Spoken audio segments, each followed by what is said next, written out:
जर आधीसारखी सेक्सची इच्छा राहिली नसेल किंवा स्वतःशी मिळण्यात किंवा टिकण्यात अडचण येणं, शरीरातील टेस्टोस्टेरोन कमी होण्याचे लक्षण स्पष्ट आहे.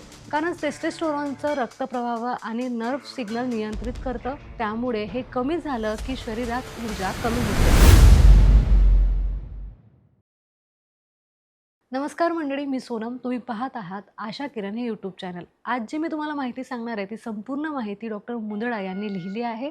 त्या माहितीचं निवेदन मी तुमच्यासमोर करत आहे. कधी तुम्हाला जाणवलंय का की आधीसारखी तुमची इच्छा राहिली नाही, शरीर थकल्यासारखं वाटतंय, एनर्जी नाही आणि मनही काहीसं बोथट झालंय? बरेच पुरुष हे लक्षण वय वाढल्यामुळे आहे असं समजतात, पण खरं कारण शरीरातील टेस्टोस्टेरोन हार्मोन कमी होणं असतं. टेस्टोस्टेरोन हा पुरुषाच्या शरीरासाठी खूप महत्त्वाचा हार्मोन आहे, कारण तोच मुलांना पुरुष बनवतो असं म्हणायला हरकत नाही. म्हणजेच या हार्मोनमुळे आवाज जड होतो, शरीरावर केस येतात, स्नायू तयार होतात आणि सर्वात महत्त्वाचं म्हणजे लैंगिक इच्छा आणि स्पर्मची निर्मिती या गोष्टीवरच नियंत्रित असते. पण आजच्या तणावग्रस्त निष्क्रिय जीवनशैलीमुळे अनेक पुरुषांमध्ये टेस्टोस्टेरोनची पातळी धोकादायकरित्या घटायचं प्रमाण दिसून येत आहे. त्यांना त्याची जाणीव सुद्धा नसते. यावर प्रसिद्ध सेक्सोलॉजिस्ट डॉक्टर उमेश मुंदडा काय सांगतात हेच आपण आजच्या व्हिडिओमध्ये जाणून घेणार आहोत. मंडळी, डॉक्टर उमेश मुंदडा आशा किरण सेक्स क्लिनिकचे संस्थापक आहे. 1985 पासून या क्षेत्रात ते कार्यरत आहे. क्लिनिकल सेक्सोलॉजिस्ट म्हणून गेली 40 वर्ष लोकांना ते लैंगिक आणि मानसिक आणि हार्मोनल आरोग्याबद्दल योग्य मार्गदर्शन करत आले आहे. त्यांची क्लिनिक्स महाराष्ट्रातील मुंबई, पुणे, नाशिक, कोल्हापूर, नगर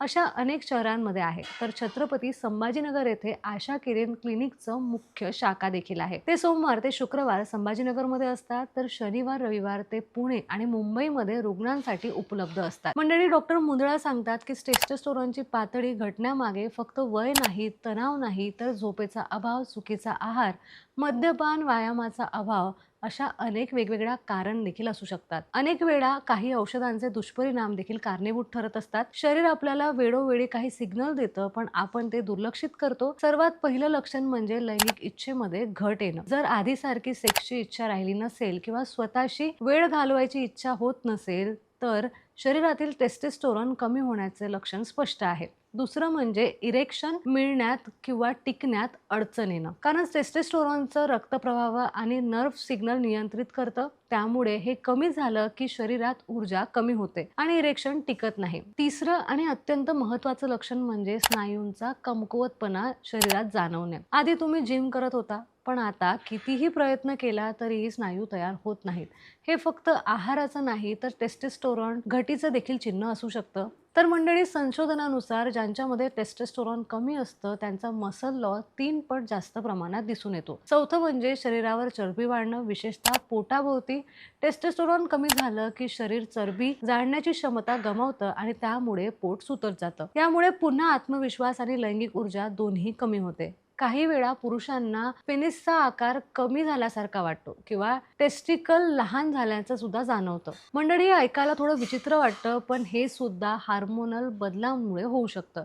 डॉक्टर सांगतात की शरीरात टेस्टोस्टेरोनची पातळी कमी झाली की मसल टिश्यू आणि जननेंद्रियांचं कार्य दोन्हीही कमकुवत होतं. त्यामुळे सेक्स दरम्यान स्टॅमिना, नियंत्रण आणि समाधान या गोष्टींवर परिणाम होताना आपल्याला दिसतो. डॉक्टर मुंदडा सांगतात की या सर्व समस्यांवर उपाय शक्य आहे आणि तो म्हणजे योग्य जीवनशैली, योग्य आहार आणि वैद्यकीय मार्गदर्शन तुम्ही घ्यायला पाहिजे. नैसर्गिकरित्या टेस्टोस्टेरोन वाढवण्यासाठी प्रथिनेयुक्त आहार घ्या, चांगली झोप घ्या आणि नियमित व्यायाम करत राहा. बदाम, खजूर, अंडी, दूध, तीळ आणि हिरव्या भाज्या यांसारख्या पदार्थांमध्ये शरीरात हार्मोनल संतुलन ठेवण्यासाठी मदत करतात. दररोज 30 मिनिटं ब्रिस्क वॉक, योग आणि डीप ब्रीदिंग केल्याने शरीरात हार्मोनल सर्क्युलेशन सुधारतं. सगळ्यात महत्त्वाचं म्हणजे ताणतणावावर नियंत्रण ठेवता येतं. कारण जर कॉर्टिसोल म्हणजे स्ट्रेस हार्मोन वाढत असेल तर त्याचा सुद्धा टेस्टोस्टेरोन कमी होण्यावर परिणाम होतो. ध्यान, प्राणायाम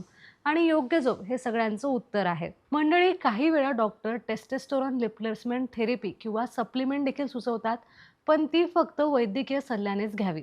स्वतःहून काही औषधं घेणं धोकादायक ठरू शकतात. डॉक्टर मुंदडा यांचं मत अगदी स्पष्ट आहे. पुरुषांची खरी ताकद ही फक्त शारीरिक नाही, तर मनात आणि जीवनशैलीत देखील असते. हार्मोन्सचा समतोल राखणं म्हणजे स्वतःची काळजी घेणं. म्हणून जर तुम्हाला वाटतंय, की आधीसारखी तुमची इच्छा राहिली नाही किंवा थकवा जास्त जाणवतोय किंवा सेक्स दरम्यान आत्मविश्वास कमी झालाय, तर ते दुर्लक्षित करू नका. योग्य सल्ला घ्या, योग्य उपचार घ्या. स्वतःवर थोडं लक्ष दिलं तर टेस्टोस्टेरोन पुन्हा नैसर्गिकरित्या वाढू शकतं आणि तुमचं लैंगिक जीवनसुद्धा पुन्हा ताजं होऊ शकतं. तर मित्रांनो, लक्षात ठेवा की सेक्शुअल हेल्थ म्हणजे फक्त शरीरच नव्हे, तर मनाचं आणि हार्मोन्सचं आरोग्यसुद्धा आहे.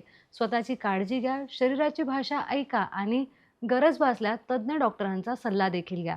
तर मंडळी, टेस्टोस्टेरोनचं संतुलन हेच पुरुषत्वाचं खरं बळ आहे आणि आत्मविश्वासाचं गमक देखील आहे. ही माहिती तुम्हाला कशी वाटली आम्हाला कमेंट बॉक्समध्ये नक्की सांगा आणि अजून तुम्हाला कुठल्या विषयावर व्हिडिओ बघायला आवडेल ते सुद्धा आम्हाला कमेंट बॉक्समध्ये नक्की सांगा आणि व्हिडिओ आवडला असेल तर आशा किरण या यूट्यूब चॅनलला सबस्क्राईब मात्र नक्की करा.